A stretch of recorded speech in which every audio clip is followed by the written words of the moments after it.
What's up, everybody? So, this is going to be a bit of a different ramble. I don't often ramble on rumors, but because we got a really sick looking Iron Father special character name guy coming out soon, plus we had rumors that came out just a little bit before this model dropped, as far as being revealed as being a model, I thought, why not? Let's have a special talk on the Iron Hands. Now, I'm a big fan of the Iron Hands. I don't play them. There is a deal breaker for me, and I want to talk about that in this video as well because anything can be hyped up, be cool, get you excited, but at the end of the day, there is deal breakers out there for forces for people, and if you don't listen to your inner your inner hobbyist and understand that there is a deal breaker here, and really kind of take it to heart and look at things and evaluate it, you could end up leaving a hobby you might otherwise enjoy. So I want to kind of give an example of that with the Iron Hands here as well. With that said, let's first gush on the model real quick. Really cool looking Iron Father model. Potentially Primaris. I'm okay with that. It looks like Gravis armor or like some type of hybrid Terminator Gravis combination. Whatever it is, I'm cool with it. He looks awesome. The bionics are done very well. The ranged weapon on his backpack, I like. I've been thinking of ways to do that myself, so it's cool to see the way they did it here for inspiration. Just really cool looking model. Can't wait to learn his name and see his spruce so I can do a model breakdown of him. Now, with all of that said, right around this time, some Iron Hands rumors have been coming out speculating the potential of a codex or some type of book specifically for them. And while I think it'd be great to see, I'm not 100% certain that might happen. We might see something that is basically a repository for Primaris, but if he's a Primaris, then he could be in there. Kind of like a catch-all book that if you, no matter what Space Marine Force you play as a loyalist, you have something in there to add to your Primaris collection if you want to. Kind of like a all-purpose supplement for Primaris, which is, I think, more possible. He might end up in there in a book like that if he is Primaris. But I figured, while I don't necessarily think there would be a Iron Hands Codex coming out, particularly because anytime a Space Marine Codex gets produced that's brand new, whether it's Chaos or Loyalist, people roll their eyes because there's so many Astartes themed codices out there, and I understand that. They even roll their eyes at Custodes who are not Astartes because it's just like a Super Space Marine. It's like, oh great, yet again something else, and I get it. Xenos like to see stuff for them, or a new Xenos Force, or Chaos like to see more stuff that's not Astartes oriented, so I get it. But at the same time, I like it, so I don't personally mind it, but I totally get it. However, considering the Iron Hands haven't had a special character or the capability to field a unique unit since 4th edition, because the Iron Father generic was in 4th edition for them as a way to kind of upgrade a unit if you took certain traits. It had a bit more of a convoluted system of chapter tactics. Not that it was hard to follow, but I understand why they introduced chapter tactics in its place. I do miss it sometimes, but I get it. But outside of that, the Iron Hands have an okay representation of themselves via chapter tactics. All the forces do. But I feel of the first founding forces in the Space Marine Codex, they would be the best case for an argument in favor of having their own codex. And I'm not just saying this because I like them a lot. I mean, I like Imperial Fists a lot too. Raven Guard are cool. So they're all cool. And you could, if you dove real deep, you can make a case for virtually any force having their own codex. And in a perfect world, any major faction, Xenos, Chaos, Imperium, would have its own book to really flesh them out. But that'd be really redundant and unnecessary in the eyes of business, so we don't get that. But anyways, the Iron Hands, though, I think are your best case to make, even though they've been in the Space Marine Codex forever, basically, because they have their heavy cybernetic enhancements, they have their extreme technological aptitude and capability with close ties in the Mechanicum, which could work in their favor. They could have special ranged weapon upgrades or options if they were their own thing, and further stuff from there. They have a lot of dreadnoughts and field them in a lot of them as well. That wasn't always the case. They had to rebuild their dreadnoughts, but they were able to. What they can't rebuild is Terminator armor, apparently, or super hard, whatever. That kind of jumps the gambit on the fluff from impossible to doable, depending upon what force you're talking about. But topic for another time. The point is, Terminator armor, they don't have much of it all because of the drop site massacre. What Ferrus Manus did, and he died in that battle, remember, is he took a vanguard of all of his elite units. Now, not the HQs and stuff of other clans. The command staff and their personal elite stuff stayed with them, but the generic elite units, so let's say every clan had Morlock Terminators or Gorgon Terminators or Dreadnoughts, he took all those units out to just lead a full-fledged, hard-hitting, uncompromising veteran vanguard style of force to fight alongside the Raven Guard Legion and the Salamanders Legion forces. He did this because his full legion wouldn't be able to make it there at the same time. So he took his fastest ships to make it there, and the rest of his ships would show up as a rear guard thing to provide support once, shortly after the second wave came. And remember, they all are assuming the second wave is loyal. They didn't know the Great Betrayal was going to happen to them. So his calculated gamble made sense because there would have been in theory plenty of reinforcements to help out the first wave. So with that said, he was killed, and most of those really elite forces died to a man as well. Very few survived. All the Morlocks died, and then there wasn't that many survivors from the planet to make it into space and out of there. So they lost a lot of the Terminator armor. As a result, they don't often field it in squads much at all. Instead, it's for command staff and for those that earn the right to wear it, squad leaders. So you would have veteran squads and tactical squads, potentially even Devastator squads, led by a Terminator sergeant, which is really unique. So,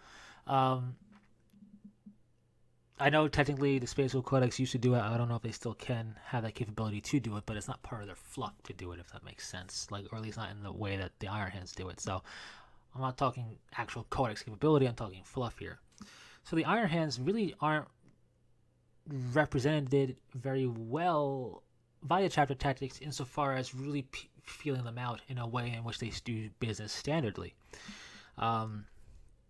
What I mean by that is, it's not like it's a rare occurrence for Terminators to lead their squads. In fact, in the Clan Rokan supplement book, we did get some cool relics for the Iron Hands to replace the relics in the Space Marine Codex. This was back in 6th and 7th edition. It's not in 8th anymore.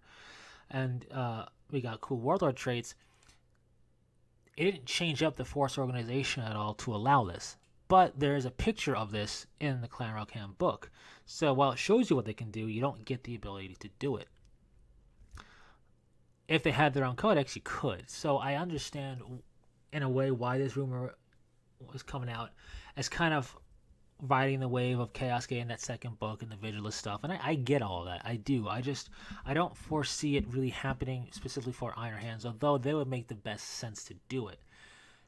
And I don't think having yet another codex would be that bad for Space Marines. I know why people roll their eyes, I get it, but the Iron Hands do have a lot of unique stuff amongst their force, just innately from the fluff we know, and then you could expand on that. Given how enhanced bionically and cybernetically the Iron Hands are, you could have a special apothecary unit, or whatever. A special Dreadnought for them, or something as well.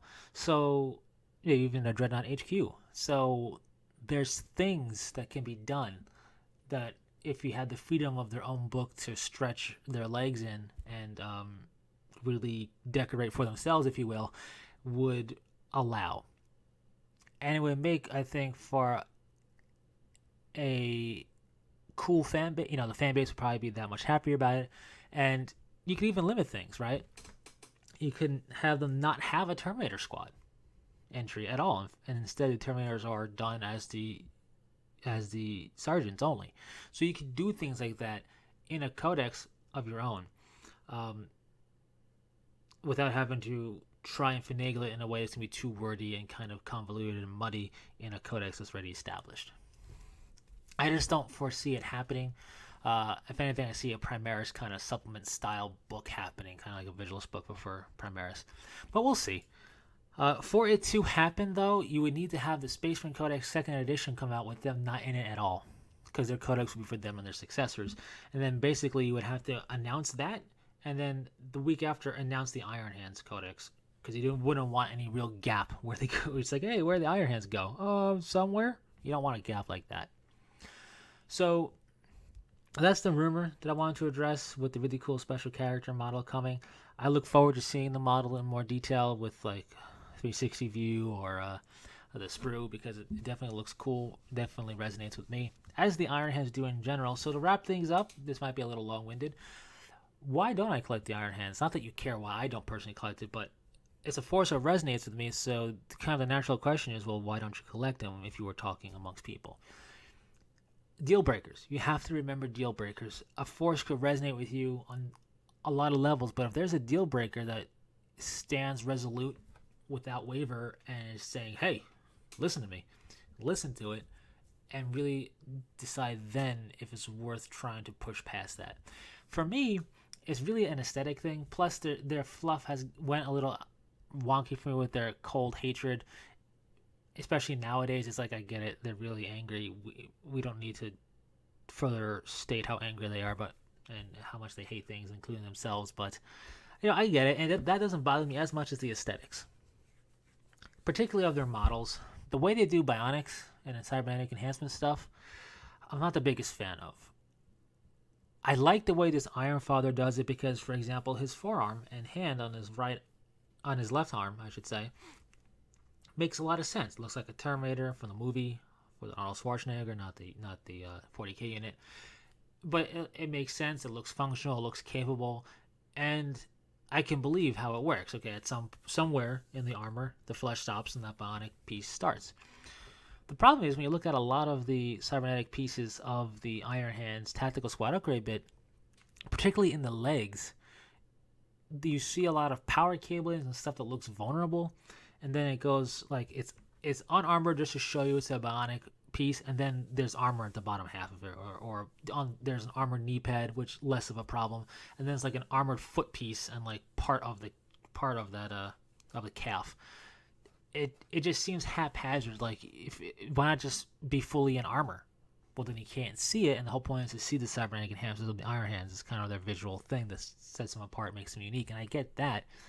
But I'd be more okay if none of it was armored, and it's just the fact that it's armored, quote unquote, because it's a cybernetic enhanced limb. So it doesn't need armor, it is the armor and functions. That would be better than giving me a bunch of loose looking power cables that look vulnerable and then half of the cybernetic leg being armored. That I just don't understand, personally, visually. Now I get some people love it, I'm not the biggest fan of it.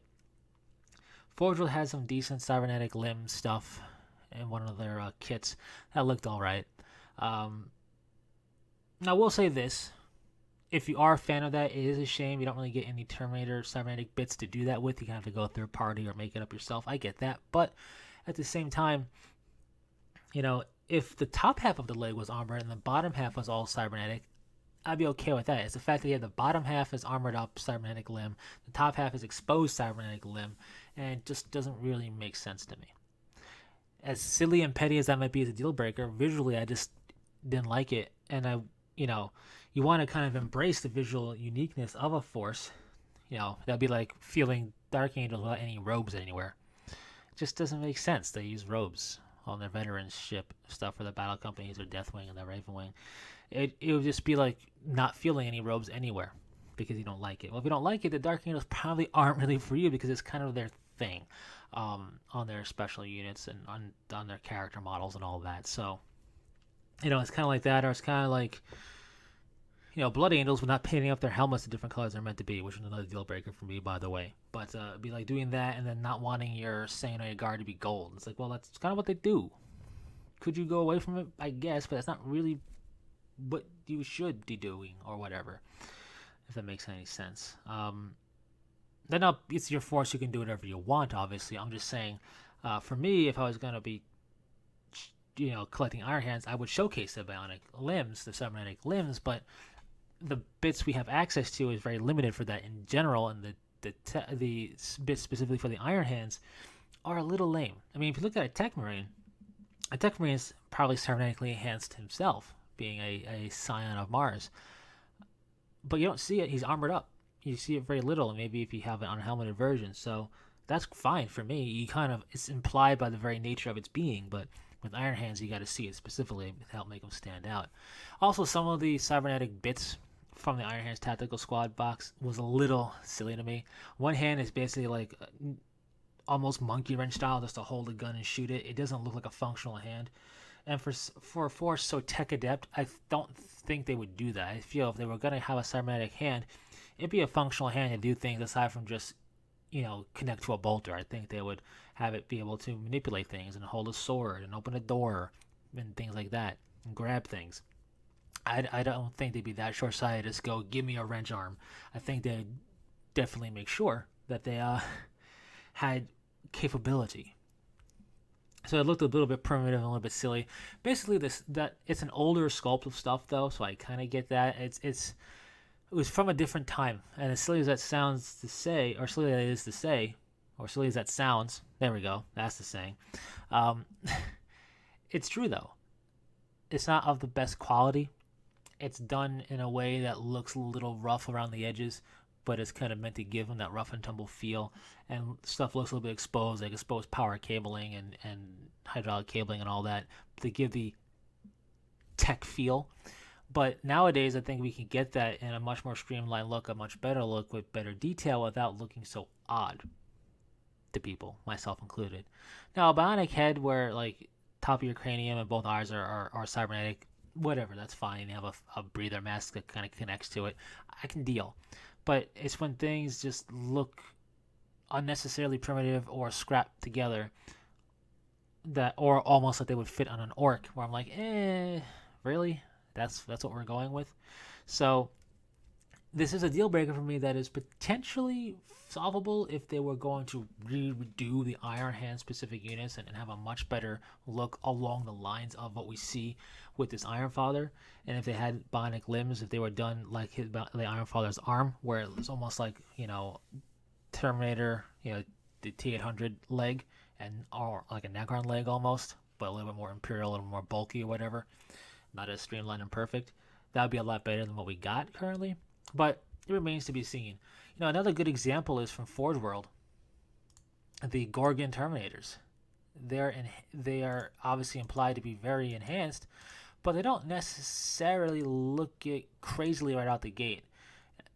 And while they may do some of that bionic limb on the top half of the leg and the bottom half of the leg is armored, it's just handled, I feel, just ever so slightly better, and it's more acceptable in a way, if that makes any sense to me anyway. And it's all personal opinion, but that's my deal breaker. And that's ultimately why I didn't try and push through, because I probably wouldn't have that much fun with the Iron Hands if I was like, I'd probably stay away from their bits too much and not really have fun with it, and maybe even just abandon it entirely. So anyways, just some random food for thought at the end there. Do you play Iron Hands? What sold you on it? Do you not play it? What sold you on not playing it? If there was anything specific, share it in the comment section below. Would you be okay with an Iron Hands Codex coming out? I think it would be a cool idea. I think they would fit it very well. They fit the bill for needing their own. They don't need their own codex, but I feel like they would have room to grow and breathe and really showcase what they're about if they had a book devoted purely to themselves. As it stands, though, I think we're going to see a Primaris book specifically to just kind of give a whole bunch of Primaris options universally across the board, instead of having to do a Codex 2.0, 3.0 every time a new Primaris thing comes out. But we'll see. Anyways, thanks very much for sticking through this long-winded random ramble. Really looking forward to that Iron Hand special character coming out. Should be cool stuff. Anyways, thanks very much for sticking through it. And if you have any questions that are just random Q&A style, go to the community tab and post them there. And until next time, take it easy.